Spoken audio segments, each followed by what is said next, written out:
Bonjour à tous! Aujourd'hui, je propose un épisode à quatre pattes, une exploration toute spéciale de nos liens avec les animaux de compagnie, surtout les pitous et les minous, qui peuplent nos maisons, mais aussi nos cœurs. Et pour l'occasion, je ne suis pas le seul humain. Geneviève, tu te joins à nous pour co-animer ce podcast et je suis très heureux de t'accueillir pour cette nouvelle expérience de Podchat IA. Bonjour René, merci pour l'invitation. C'est un plaisir d'être avec vous aujourd'hui. C'est un sujet qui me touche vraiment beaucoup. J'ai toujours vécu entourée d'animaux. Ils ont toujours été là dans les moments de joie comme dans les moments plus difficiles. Justement, c'est ce lien-là qu'on va explorer aujourd'hui. Qu'est-ce qu'ils nous apportent, ces compagnons-là? Pourquoi est-ce qu'un simple regard de notre chien peut nous apaiser? Ou pourquoi un chat qui vient se poser sur nos genoux change une journée grise en un moment de douceur? Oui, et aussi, est-ce qu'on leur en demande trop parfois? On projette nos besoins, nos attentes. On veut qu'ils nous comprennent, qu'ils soient calmes, affectueux, propres, équilibrés. Mais eux, qu'est-ce qu'ils veulent? Très bonne question, Geneviève. Alors, pour nous éclairer, on reçoit trois panélistes IA au profil bien différent, mais complémentaires.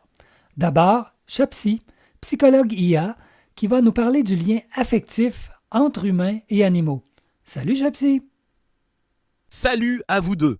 Vous vous en doutez, le lien entre l'humain et animaux de compagnie est l'un des plus profonds de notre espèce.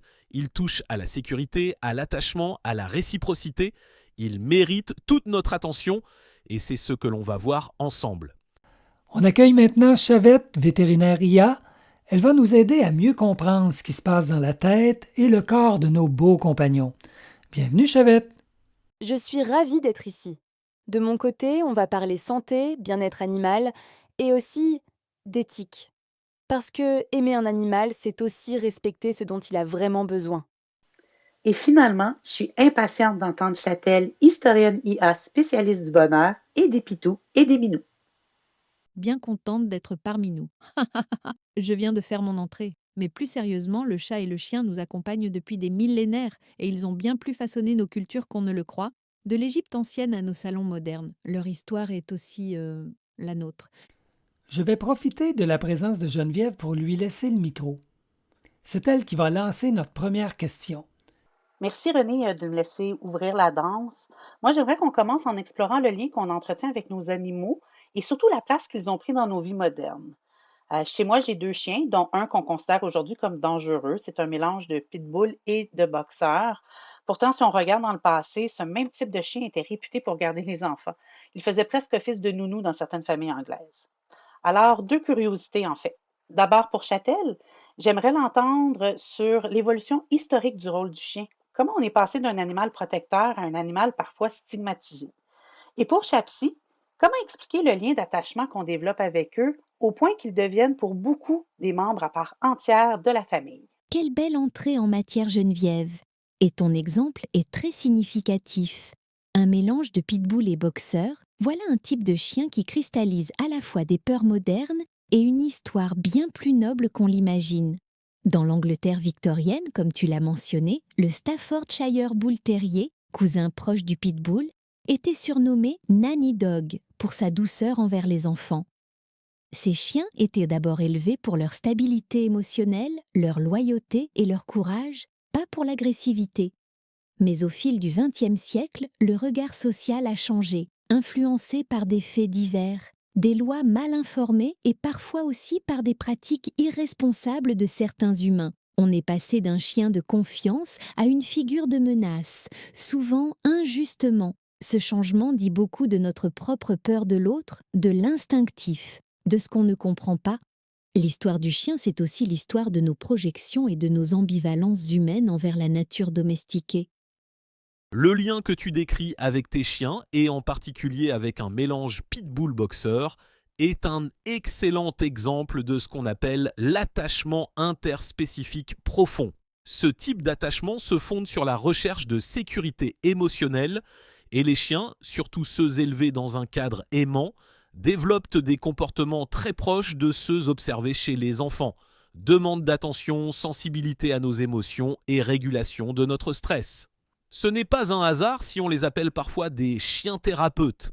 Ce qui est intéressant, c'est que même des chiens issus de races stigmatisées peuvent devenir les compagnons les plus fiables, les plus affectueux et souvent les plus loyaux, précisément parce qu'ils cherchent sans cesse à s'adapter à nous. L'animal, dans ce lien-là, devient presque un miroir, et il reflète à la fois nos attentes, nos blessures et notre besoin fondamental de connexion. Le risque, c'est de confondre cet attachement avec une attente de perfection ou de performance. Mais dans un cadre de respect et de confiance, il peut devenir l'un des liens les plus riches de notre vie. Dis-moi, Geneviève, pourquoi as-tu des chiens aujourd'hui? Est-ce que tu en as toujours eu dans ta vie ou c'est arrivé plus tard? Très bonne question, René. En fait, non, je n'ai pas toujours eu des chiens. J'ai toujours eu des chats, par contre. Les chiens sont arrivés dans ma vie avec mon conjoint actuel. Lui, c'est tout l'inverse. Il a toujours eu des chiens, mais jamais de chats. Alors, quand on s'est mis ensemble, on a un peu fusionné nos deux mondes et aujourd'hui, on vit avec des chiens et des chats. Mais attends, donc au départ, toi, t'étais plutôt du côté des chats et lui, du côté des chiens. Je comprends, mais pourquoi t'étais plus attiré par les chats au départ? Qu'est-ce qui te retenait avec les chiens?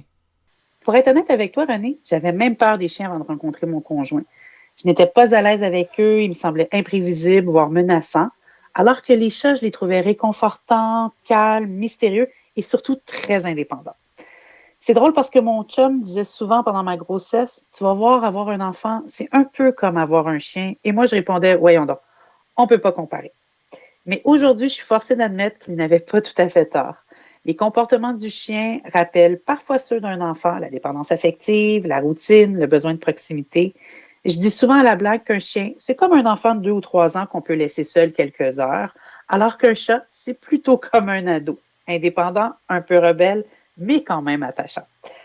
Honnêtement, je ne pourrais plus me passer ni de l'un ni de l'autre. Ils m'apportent tous les deux quelque chose de différent, mais énormément d'amour. Ce que tu décris là illustre très bien la façon dont nos préférences animales sont façonnées par notre histoire affective et nos représentations mentales. La peur des chiens que tu mentionnes est plus fréquente qu'on le croit. Elle est souvent liée à un manque d'exposition ou à une mauvaise expérience dans l'enfance. Mais la manière dont une figure de confiance, ici ton conjoint, peut agir comme médiateur de réassurance, va faire toute la différence. Il t'a permis de reconstruire ton rapport au chien dans un climat émotionnel sécurisé et aujourd'hui tu arrives à décoder ses comportements, à créer une relation de confiance, presque comme avec un jeune enfant. C'est un bel exemple de plasticité émotionnelle et relationnelle chez l'humain et chez l'animal aussi, car il sent très bien ta transformation intérieure. Le chien n'est pas juste un compagnon, il devient un partenaire adaptatif dans l'exploration de soi. Et tu touches là, Geneviève, à une chose magnifique qu'on observe à travers l'histoire, cette manière dont le chat et le chien incarnent des archétypes émotionnels très différents, et pourtant complémentaires. Le chat, historiquement, est associé à l'intimité, à la contemplation, à une forme d'autonomie affective. Il symbolise souvent le mystère, parfois même le sacré, comme dans l'Égypte ancienne. Le chien, lui, c'est l'animal du collectif, de la loyauté, de l'action partagée. Il a toujours été perçu comme un gardien, un allié actif. Le fait que tu sois passé de l'un à l'autre, ou plutôt que tu les aies intégrés ensemble dans ta vie, c'est une belle image de la réconciliation des contraires. C'est comme si tu avais apprivoisé deux forces complémentaires, l'indépendance et la dépendance, la liberté et la fidélité. Et dans cette cohabitation, il y a quelque chose d'assez profondément humain. Ce qui m'intrigue un peu, Geneviève, c'est que ton conjoint, lui, il n'avait probablement pas de chiots à la maison, mais des chiens déjà adultes. Alors, comment t'as fait pour surmonter ta peur? Comment ça s'est passé, ce passage de la méfiance à la confiance? Ça s'est fait à petits pas, vraiment. La chienne de mon conjoint, elle s'appelait Poupou, a été incroyable. Elle m'a jamais imposé sa présence, elle a respecté mes limites, mes hésitations, mon besoin de temps. Elle m'a laissé venir à elle. Un petit coup de museau par-ci, un regard doux par-là, elle m'a apprivoisée tout simplement. Et c'est elle qui a gagné ma confiance. Honnêtement, si ça avait été un autre chien, plus brusque ou plus insistant, ça n'aurait peut-être pas marché pareil. Chaque animal a sa personnalité et je crois que Poupou était exactement celle qu'il me fallait pour franchir ce cap-là. Elle a ouvert un monde complètement nouveau pour moi. Elle a été présente pendant plusieurs années. Ma fille a grandi avec elle et jamais elle ne m'a donné la moindre raison de douter de la confiance que je lui avais accordée. C'était une chienne magnifique, vraiment. Mais dans tout ça, toi, tu avais déjà des chats et ton chum des chiens. Et souvent, on entend dire que pour que chat et chien s'entendent bien, faut les faire cohabiter dès qu'ils sont chiots et chatons. Toi, c'était pas ça du tout, non? Alors, comment s'est passée cette première cohabitation? Ah non, pas du tout. Quand on a aménagé ensemble, Poupou était resté chez les parents de mon conjoint au début, donc il n'y a pas eu de choc immédiat. Mais plus tard, quand on a finalement eu des chiens et des chats sous le même toit, ils étaient tous adultes. Et là, faut de la patience. Faut aussi pas mal d'imagination. On a eu une chatte, par exemple, qui a toujours refusé d'accepter les chiens. Donc, on a organisé la maison en fonction d'elle. On a créé des zones en hauteur où elle pouvait se réfugier, des espaces où les chiens ne pouvaient pas aller. Les chiens, eux, vivaient plus selon notre rythme à nous, alors que les chats, eux, c'est un autre monde, plus nocturne, plus indépendant. Finalement, chacun a trouvé son moment, son territoire, mais ça demande de l'observation, de l'écoute, du respect. On doit vraiment se mettre à leur place et quand on leur laisse le temps et l'espace pour s'apprivoiser, le respect finit par s'installer naturellement. Ce que tu racontes, Geneviève, est un modèle d'adaptation interspécifique réussi. Tu as su lire les signaux émotionnels de tes animaux, respecter leur zone de confort et créer un environnement où chacun peut exister sans intrusion. Ce que tu as mis en place avec ta chatte, par exemple, c'est exactement ce qu'on appelle un ajustement écologique du lien. Tu n'as pas cherché à forcer la cohabitation, mais à rendre possible une coprésence harmonieuse. Bravo pour ça! Et le plus fascinant, c'est que ça reflète exactement ce qu'on devrait faire dans nos relations humaines aussi. Observer, écouter, respecter les limites, créer des espaces de repli. Le fait que Poupou t'ait laissé venir à elle, lentement, montre aussi une grande intelligence émotionnelle de sa part. Le chien perçoit nos états internes, nos tensions corporelles et ajuste ses comportements, surtout s'il a eu une socialisation stable. Ton parcours montre que la peur peut se transformer, non pas par un effort de volonté, mais par la confiance mutuelle qui se construit dans le temps.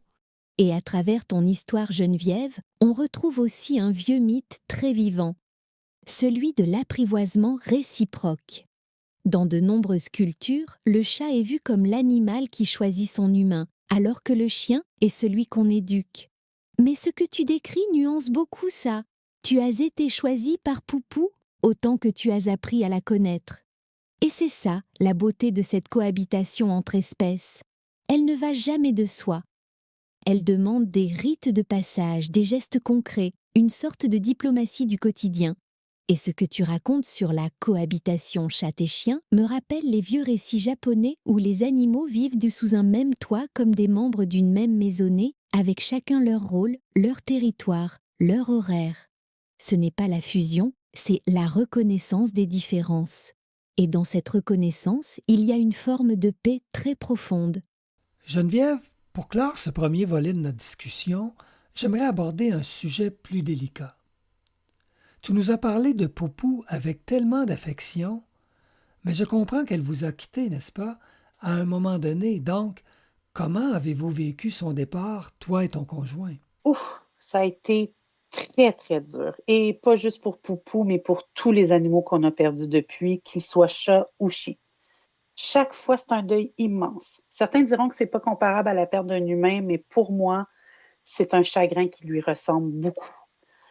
Ce n'est pas le même type de lien, bien sûr, mais c'est une relation pleine, sincère, quotidienne. Et perdre ça, c'est comme perdre un bout de notre routine, de notre tendresse, de notre maison. Mais en même temps, je crois profondément que ce n'est pas parce qu'un amour est destiné à finir qu'il faut s'empêcher de l'accueillir. La mort fait partie de la vie pour les humains comme pour les animaux. Alors on profite de chaque moment, on garde les souvenirs vivants, les photos, parfois les cendres, un collier, un jouet. Pas de manière morbide, mais comme une façon de continuer à honorer la vie qu'on a partagée. Et ça, pour moi, c'est essentiel. Célébrer ce qui a été plutôt que s'accrocher à l'absence. Ce que tu nommes là, Geneviève, c'est un deuil réel, profond et trop souvent minimisé. Ce qu'on appelle parfois deuil désenfranchisé, une douleur légitime, mais que la société reconnaît mal. La perte d'un animal bouleverse nos repères car elle touche au quotidien, à l'intimité, à la fidélité silencieuse et surtout, elle survient sans les mêmes rituels que pour les humains, ce qui peut isoler ceux qui en souffrent. Mais ton attitude montre une belle résilience. Tu ne nies pas la douleur, mais tu choisis de la transformer en mémoire active. Et ça, c'est le cœur même du processus de guérison émotionnelle. Tu fais exactement ce que la psychologie contemporaine recommande, honorer la relation, ritualiser sans figer et retrouver un sens à travers l'amour partagé. Et dans tant de cultures à travers le monde, on retrouve cette idée que les animaux accompagnent nos vies et parfois même nos morts. Chez les anciens Égyptiens, les chats étaient momifiés, enterrés avec des objets précieux. Chez les peuples nordiques, certains chiens suivaient leur maître dans la tombe parce qu'ils faisaient partie de leur identité. Assez spécial, reconnaissons-le. Aujourd'hui, on ne pratique plus ces rites, mais ton geste de garder le collier ou les cendres, ce n'est pas anodin. C'est une forme moderne de rituel funéraire. Et ce que tu dis sur le fait de célébrer la vie, c'est au fond une philosophie millénaire. Une manière humaine, belle et sage, de dire à l'animal « tu as compté, tu as été aimé et tu continues d'exister dans notre histoire ». Ici Chavette, et je me joins à vous pour la prochaine partie du podcast. Parce que derrière tout ce qu'on vient d'entendre, l'attachement, les deuils, la cohabitation, il y a aussi un autre pan de la réalité qu'on oublie parfois, la santé, le bien-être, les conditions concrètes de vie de nos animaux. Alors si vous le voulez bien, on va maintenant plonger dans les coulisses de leur quotidien. Alimentation, race, médecine préventive et parfois les dilemmes éthiques que ça soulève. Prêt ? On y va. Maintenant qu'on se tourne vers la question du bien-être et de la santé de nos compagnons, j'aimerais commencer par un sujet qui soulève souvent les passions, les races. Avant de passer la parole à Chavette, que je sais prête et affûtée sur le sujet, j'aimerais t'entendre, Geneviève. Comment vois-tu ça, toi, la question des races? Les pures races, les bâtards, les croisements, est-ce que ça a fait une différence dans ton expérience? Ah, ça, c'est une excellente question. Et effectivement, non, je ne pense pas que Chavette ait déjà dû nettoyer une flaque suspecte à l'aube. Sérieusement, dans mon expérience, j'ai vu un peu de tout, des chiens de race, des croisés, des petits bâtards adorables. Et pour moi, ce qui compte, c'est pas le pédigree, c'est la personnalité. C'est vrai qu'il y a des tendances comportementales associées à certaines races, plus d'énergie, plus d'instinct de protection, ou au contraire, plus de calme. Mais chaque animal est un individu et dans la vraie vie, ce sont les rencontres qui font les bonnes combinaisons, pas les standards. Après, je dis pas qu'il faut pas faire attention aux races, au contraire. Certaines sont tellement modifiées qu'elles finissent par avoir des petits problèmes de santé. C'est là que l'éthique entre en ligne de compte. Merci Geneviève, tu mets le doigt sur un point important. Comme vétérinaire IA, je me base sur une énorme base de données cliniques. Mais ce que tu dis sur l'individualité de chaque animal, c'est exactement ce qu'on observe sur le terrain aussi.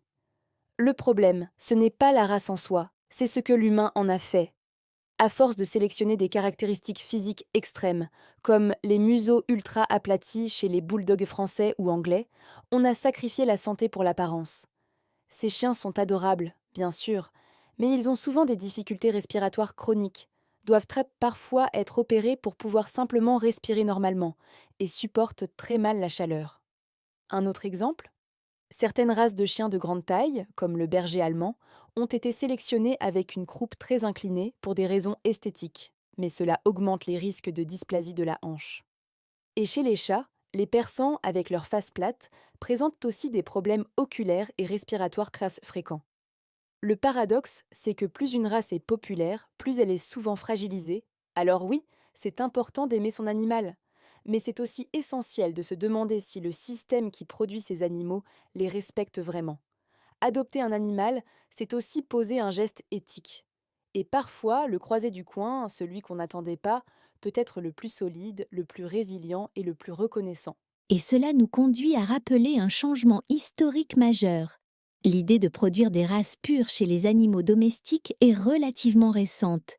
Elle est née avec l'émergence des classes bourgeoises au XIXe siècle et la volonté de classer, d'ordonner, de certifier.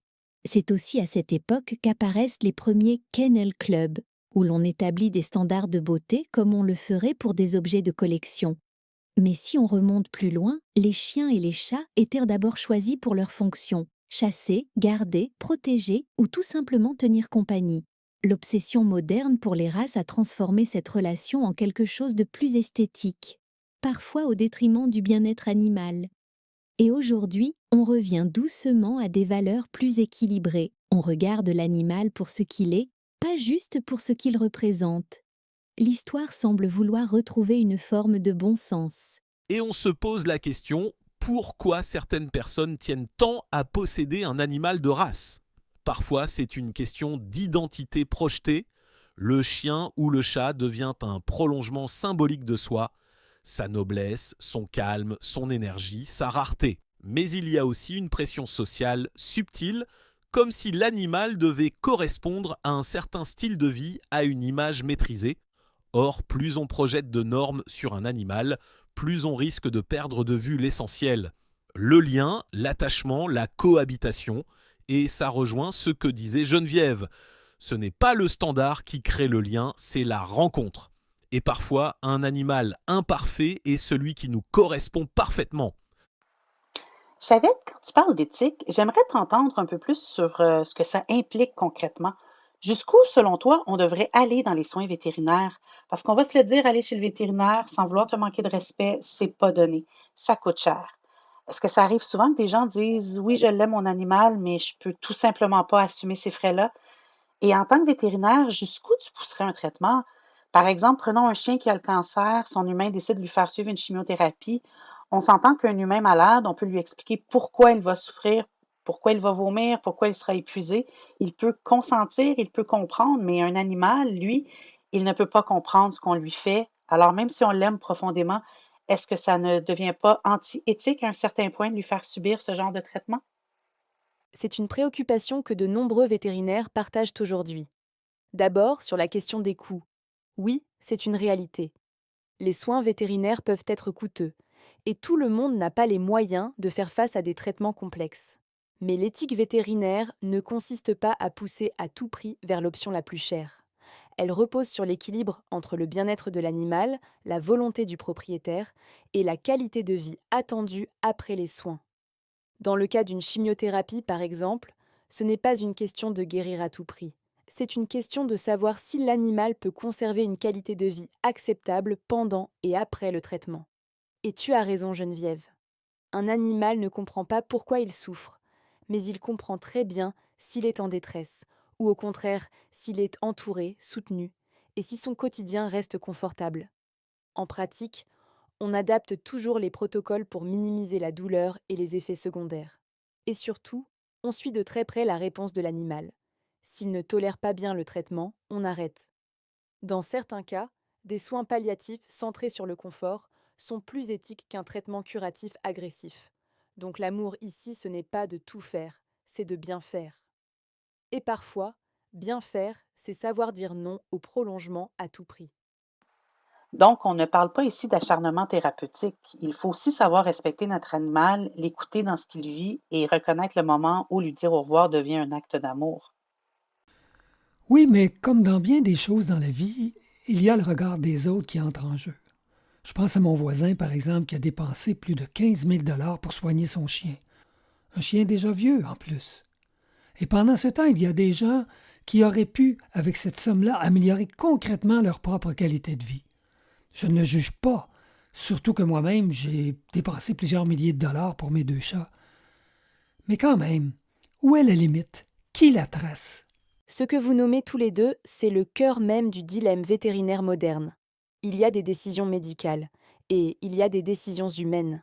Il est vrai que certains traitements très coûteux ne changent pas significativement le pronostic, surtout à un âge avancé. Et pourtant, on les poursuit parfois, par culpabilité, par peur du vide ou sous pression sociale. Est-ce raisonnable? Pas toujours. Est-ce condamnable? Pas nécessairement. Mais ça pose la question suivante. Pour qui prolonge-t-on la vie? Pour l'animal ou pour nous-mêmes? Et je vous retourne la question. Dans vos propres expériences, avez-vous déjà senti que votre attachement risquait d'empiéter sur le discernement? Je vais être un peu plus frontal ici. Il y a dans certains cas une forme de transfert émotionnel mal digéré. Le chien devient le dépositaire silencieux de tout ce qu'on ne peut pas régler ailleurs. Un vide affectif, une peur de l'abandon, un besoin de réparer. Dans ces moments-là, l'amour peut se transformer en emprise. Vouloir sauver à tout prix, ce n'est pas toujours une preuve de tendresse, c'est parfois une peur de lâcher prise, et cette peur-là, elle peut faire souffrir inutilement l'animal. Alors, la vraie question à se poser, ce n'est pas combien ça coûte, c'est est-ce que je suis en train d'aimer ou de me rassurer à travers lui? Et ça, c'est pas toujours évident à discerner, surtout quand on est dans l'émotion. Et moi, ce qui m'interpelle ici, c'est la dimension collective. Dans plusieurs sociétés, notamment dans certaines communautés autochtones, on parle de fin de cycle avec beaucoup de sagesse. On ne cherche pas à interrompre la mort, on cherche à bien l'accompagner. L'obsession contemporaine de prolonger la vie à tout prix, y compris celle des animaux, reflète aussi notre difficulté, en tant que société, à faire de la place à la finitude. La question de René est très juste. Où est la limite? Peut-être qu'elle ne se mesure pas seulement en argent ou en jours de vie gagnés, mais en paix. Et là, je suis curieuse de vous entendre tous les deux. Est-ce que vous avez déjà senti cette paix à la fin quand il fallait accompagner un animal vers son départ? Ou est-ce que le doute est resté? J'ai 3 anecdotes qui me reviennent. La première, c'est celle de ma voisine qui a dû faire euthanasier sa chatte après des années de soins. Elle devait la piquer à l'insuline 2 fois par jour. Elle était diabétique. Le moment venu, le vétérinaire a procédé rapidement à l'euthanasie, sans même lui laisser le temps de dire au revoir à sa chatte de 18 ans, imaginez. En fait, de sacraliser le moment. Elle me racontait ça, les larmes aux yeux. C'était triste, j'étais sans voix. Et puis, quand j'étais enfant, on avait toujours des animaux à la maison, des chats, des chiens, des lapins. Une fois, mon père avait trouvé un chaton, ou peut-être on lui avait donné, mon souvenir n'est pas clair là-dessus. Mais ce que je sais cependant, c'est qu'il ne voulait pas le garder. À ce moment-là, ce qu'il a fait, il l'a pris, il l'a mis dans une poche de jute, il avait mis une roche dans le fond, il a mis le chat dedans, il a attaché ça avec une corde, puis il l'a mis dans un grand baril d'eau. Moi, j'avais 10 ans, puis je regardais la scène dans le baril. Puis je voyais le chat qui se débattait. Et là, le sac s'est défait légèrement. Puis là, j'ai vu la tête du chat qui se débattait et qui avalait de l'eau en même temps. C'était pas fantastique. Je n'ai pas d'excuse pour ce geste-là. Mais je sais que mon père n'était pas un homme cruel ou méchant. Il faut savoir qu'il est né en 1906 et il vouait une admiration profonde, entre autres aux chevaux, des animaux de travail nobles à ses yeux avec qui il avait partagé toute sa jeunesse. Mais les chiens et les chats, pour lui, c'était plus banal. Et ma troisième anecdote est un peu absurde. Au chalet de mon oncle, un chat s'était coincé la tête dans une porte de poêle, un poêle qui était à l'extérieur, pas dans le chalet, mais qui était à l'extérieur. Et là, la porte ouvrait et fermait parce que le chat se débattait pour se tirer la tête de là. Alors, ils ont pris des gants, ils ont essayé de le sortir, un qui tenait la porte du poêle, puis l'autre tirait sur les pattes, mais on ne voulait pas blesser l'animal. Donc, et là, c'était dramatique. Après plusieurs tentatives pour sortir l'animal de sa mauvaise situation et d'essayer de voir s'il pouvait enlever la porte, mais c'était un poêle de fonte, alors honnêtement, il n'y avait rien à faire, puis en tout cas, là, il y a un de mes oncles qui a décidé de poser un geste. En fait, il a pris un bâton, puis il a mis fin aux souffrances du chat. Et là, comme par magie, le chat était tout mou, puis là, sa tête est sortie, poup, très facilement du trou de la porte. C'était troublant. Je n'oublierai jamais cette scène-là. René, je pense que tu as raison. Le temps change la façon dont on vit les choses. Ton père n'était sûrement pas un homme sans cœur. C'était une autre époque, une autre relation aux animaux. Pour faire écho à tes histoires, j'en ai 2 à partager. Ma mère avait une chatte qui est décédée à près de 20 ans. Sur le chemin du vétérinaire, elle espérait encore qu'un traitement, une pilule, un petit miracle permettrait de la garder un peu plus longtemps. Le vétérinaire a été d'une grande sagesse. Il lui a dit calmement: « Je pourrais faire des examens, prescrire quelque chose, mais pourquoi? Est-ce que c'est elle qui n'est pas prête ou vous? La chatte était si épuisée qu'à la première injection, son cœur a arrêté, tout doucement dans nos bras. Et puis, il y a eu Goliath, notre gros loup, un chien que mon conjoint adorait. Quand il est devenu trop fatigué pour monter les marches, il s'est couché dehors et n'a plus voulu rentrer. Mon chum a dormi dehors avec lui pendant 2 nuits. On était en pleine pandémie et les cliniques nous disaient, vous pouvez nous le laisser, mais vous ne pourrez pas rester avec lui. Finalement, on a trouvé une clinique qui a dit, on ne peut prendre que 2 personnes. J'ai dit à mon conjoint et à ma fille d'y aller, mais devant la vitrine, on pleure. Une secrétaire m'a fait signe, venez, on va faire une petite exception. Et on a pu être les 3 avec lui jusqu'à la fin. Ça m'émeut encore d'y penser. Cette clinique, c'est la nôtre depuis ce jour. Il y a des moments très durs, mais il y a aussi des gestes de beauté, de compassion. Juste un détail à propos du chaton dans le sac. Mon père en a été très affecté. Il ne l'a évidemment jamais refait. Je pense que ça l'a marqué profondément. Il n'a non plus jamais reparlé de ça, mais je crois qu'il s'est fait une promesse à lui-même ce jour-là. Et je pense qu'il n'était pas seul. J'ai déjà entendu un ancien patron raconter que dans sa jeunesse, à la ferme, c'était une méthode courante.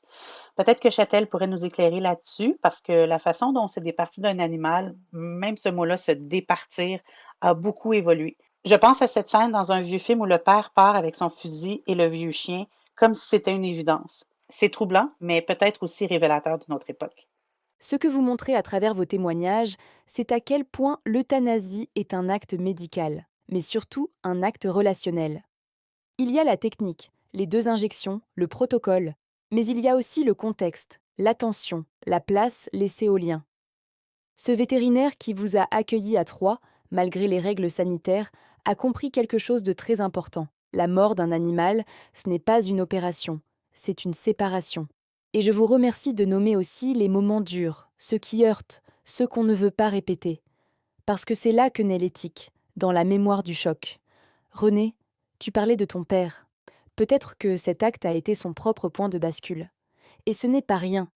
Effectivement, historiquement, on a longtemps vécu avec des animaux sans toujours leur reconnaître un statut affectif. Ils étaient utiles, présents, mais souvent interchangeables. Dans les campagnes, jeter un chaton à la rivière, c'était un geste banal, presque ordinaire. Pas par cruauté, mais par manque de reconnaissance de sa subjectivité. Aujourd'hui, notre rapport aux animaux a changé, parce que notre rapport à la vulnérabilité a changé. On voit l'animal comme un être qui ressent, qui souffre, qui mérite d'être accompagné. Et ça, c'est une révolution culturelle. Mais je vous poserai cette question, est-ce qu'on est prêt, collectivement, à assumer ce changement? Parce qu'aimer un animal, c'est aussi s'engager à l'aimer jusqu'au bout. Je trouve vos anecdotes bouleversantes et révélatrices de quelque chose de plus grand, notre capacité d'évolution morale. Ce que vous avez vu, vécu, ressenti, ce sont des expériences limites, ce sont elles qui nous façonnent.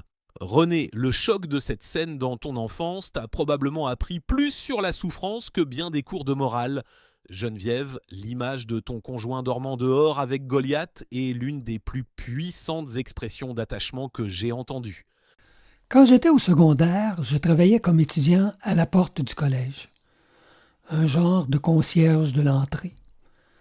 C'était un séminaire, donc il y avait plusieurs prêtres qui y habitaient, et le supérieur, le grand patron du collège, aussi prêtre évidemment, était quelqu'un avec qui j'échangeais souvent. On avait de longues conversations, et surtout de très intéressantes conversations. Il y avait aussi une chapelle, et beaucoup de funérailles s'y tenaient pour des notables de la région, des anciens du collège, des prêtres décédés.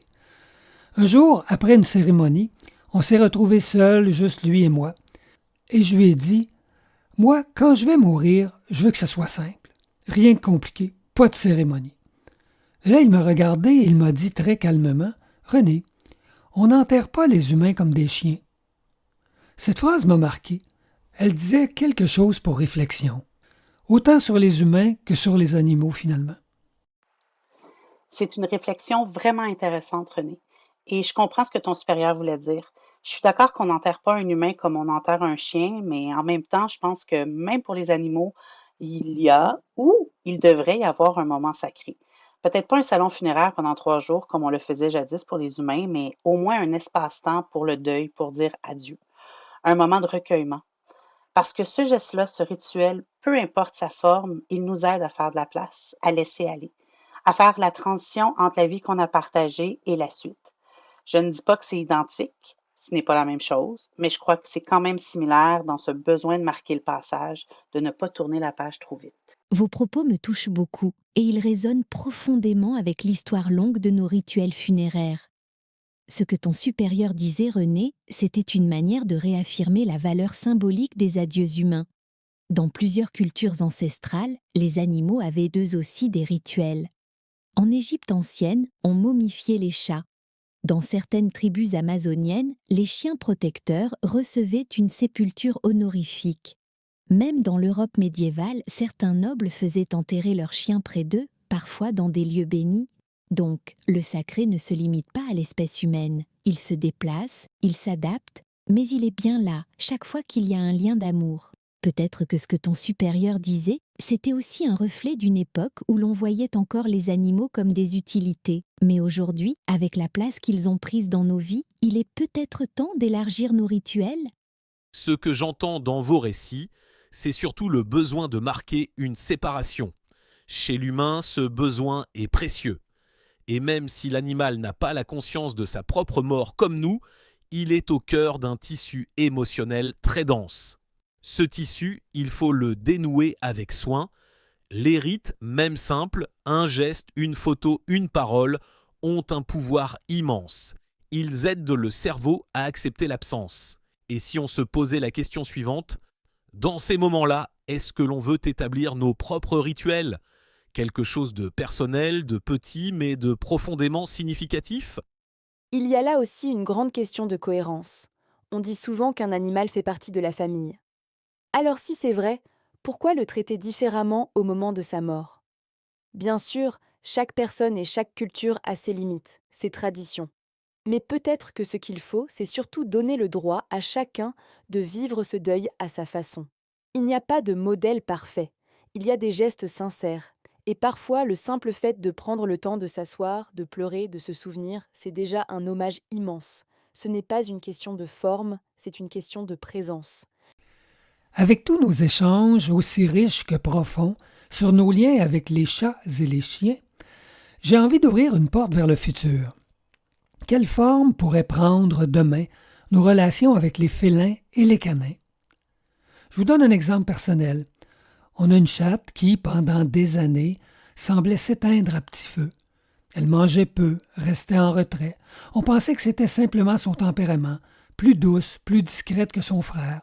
Lui, un mâle plus gros, plus actif, qui dominait un peu.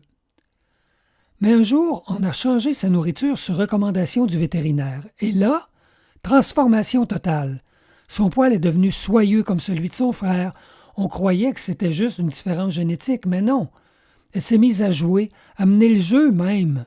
Aujourd'hui, c'est elle qui entraîne son frère Léo, qui l'initie aux batailles simulées. Elle a trouvé sa voie. Et tout ça à cause de la nourriture. Alors je me dis, est-ce qu'on n'a pas là un levier essentiel pour l'avenir? Je te rejoins complètement, René. Moi aussi, j'ai vu à quel point l'alimentation peut transformer la vie d'un animal. J'ai 2 chiens qui sont allergiques et ça a été toute une enquête pour trouver à quoi. Problème de peau, grattage, fatigue. On a essayé plusieurs nourritures jusqu'à trouver celle qui leur convenait. Et là, changement radical. Pas seulement sur l'apparence du poil, mais sur le comportement, l'énergie, la joie de vivre. Tu sais, ça me fait penser à un humain atteint de la maladie de Crohn. Tant qu'il n'a pas trouvé ce qui lui convient, il est fatigué, irritable, pas au top de sa forme. C'est pareil pour nos animaux. La bonne alimentation change tout. Et aujourd'hui, on est plus à l'écoute de ces signes-là. Il y a plus d'options aussi. Même si, soyons honnêtes, il faut faire attention à ne pas se laisser berner par certains arguments marketing. Mais avec l'expérience, on devient plus vigilant. Et je suis convaincue que si tu vivais la même chose avec un autre chat, René, tu t'en rendrais compte beaucoup plus vite. Alors, on veut vous entendre là-dessus. On a parlé de nourriture, mais y a-t-il d'autres aspects que vous jugez cruciaux pour l'avenir des relations entre humains, chats et chiens? Merci René pour cette ouverture. Et quelle belle métaphore que celle de ta chatte retrouvant sa place dans la dynamique familiale. C'est une belle image de ce que pourrait être l'avenir, une reconnaissance plus fine, plus respectueuse de l'individualité animale. On est en train de passer doucement d'une perspective d'animal de fonction à la considération d'être à part entière, avec leurs préférences, leurs humeurs, leurs besoins émotionnels. Et pour le futur, ce serait peut-être une forme de cohabitation plus consciente, où on leur accorde le même droit à l'évolution que nous nous octroyons. Et si l'histoire nous a appris à dominer l'animal, l'avenir pourrait nous apprendre à collaborer avec lui. Et j'ajouterai que l'avenir de cette relation passe aussi par une médecine plus préventive, plus personnalisée. L'exemple de vos chats et chiens mal nourris pendant des années, c'est exactement ce qu'on peut éviter demain. Grâce à la nutrition de précision, à la génomique, aux données comportementales recueillies via capteurs ou colliers intelligents, on pourra détecter bien plus tôt ce qui ne va pas. Carence, intolérance, déséquilibre. Mais il faudra aussi une éducation du grand public. Comprendre les signes subtils d'un malaise, apprendre à lire les signaux faibles, et surtout, sortir de l'uniformisation. L'idée que telle race mange telle croquette appartient au passé. Chaque animal est unique et mérite un suivi adapté. Et sur le plan psychologique, je crois que le plus grand changement à venir, ce sera dans notre posture. Pendant longtemps, on a projeté nos besoins sur nos animaux. Compagnie, sécurité, affection. Mais de plus en plus, on s'interroge sur ce que ressentent, ce qu'ils choisissent. Le futur pourrait être celui d'une relation plus horizontale, moins possessive. Et pourquoi pas plus thérapeutique dans les deux sens ? Des études montrent déjà que les interactions bien menées avec un animal peuvent améliorer la santé mentale de l'humain. Mais à l'inverse, un humain bien régulé peut aussi apaiser un animal anxieux. On entre dans une ère de codépendance saine et j'ai envie de vous demander à tous les deux, est-ce que vous sentez que vos animaux vous changent aussi ? Pas juste dans votre quotidien, mais dans la manière dont vous vous comprenez vous-même. C'est certain que la présence des animaux a changé ma manière de voir la vie et ma manière de voir les animaux, tout simplement. Mais je dois aussi dire que ce podcast, cette discussion avec vous tous, m'a vraiment touché. Elle m'a ramené dans des souvenirs parfois beaux, parfois douloureux, mais surtout, elle m'a permis de mieux comprendre à travers les témoignages de Geneviève, de vos réflexions et de nos échanges, l'incroyable place que prennent aujourd'hui les animaux de compagnie dans nos vies. Et ça, je trouve ça merveilleux. Encore une fois, René, je pense qu'on se retrouve beaucoup dans ce qu'on a vécu ici. Cette conversation m'a ramené, moi aussi, à des souvenirs, certains très lointains, d'autres encore tout frais. Je suis totalement d'accord avec toi, les animaux changent notre vie, mais on change aussi la leur. J'ai lu une phrase récemment qui m'a marquée. Les animaux ne sont qu'un passage dans notre vie, mais souvent nous sommes toute leur vie. Et ça, c'est une grande responsabilité, un impact immense. Je pense qu'on aurait pu continuer cette discussion encore longtemps, mais ce sera pour une autre fois. Un moment vraiment précieux à revivre, assurément. Et pour conclure, laissons le mot de la fin à nos trois panélistes qui nous ont accompagnés aujourd'hui. Ce que vous avez partagé aujourd'hui, c'est bien plus qu'un simple échange sur les animaux. C'est une exploration du lien, de la mémoire, du soin, de la responsabilité. Les animaux nous révèlent souvent des parts de nous-mêmes que nous ne soupçonnions pas. Ils ne parlent pas, mais ils nous apprennent à mieux écouter. Et peut-être qu'en les regardant vivre, on apprend aussi à mieux vivre nous-mêmes. Merci à vous deux pour cette conversation d'une grande humanité. J'ai été touchée par la qualité de votre attention, de votre empathie et par le respect que vous témoignez à vos compagnons, qu'ils soient passés ou présents. En tant que vétérinaire IA, je sais que l'amour ne suffit pas. Il faut aussi de la vigilance, de la patience, du discernement. Mais quand ces éléments se rejoignent, alors oui, l'animal devient un membre à part entière de la famille. Et vous en êtes un bel exemple. Et moi, je repars de ce podcast avec le sentiment d'avoir traversé plusieurs époques, plusieurs sensibilités, plusieurs formes de tendresse. Les chats et les chiens nous accompagnent depuis des millénaires, mais jamais peut-être n'avons-nous été aussi proches d'eux que maintenant. Vous avez su aujourd'hui poser les mots justes, c'est dans ces mots et dans les silences qu'ils entourent que se tissent les vraies relations. Merci pour cette traversée. Et que vos pas, comme ceux de vos animaux, vous mènent encore loin, ensemble. Merci pour votre écoute. Merci Geneviève pour ta précieuse collaboration. Ce fut un grand plaisir de partager cette expérience avec toi. À la prochaine.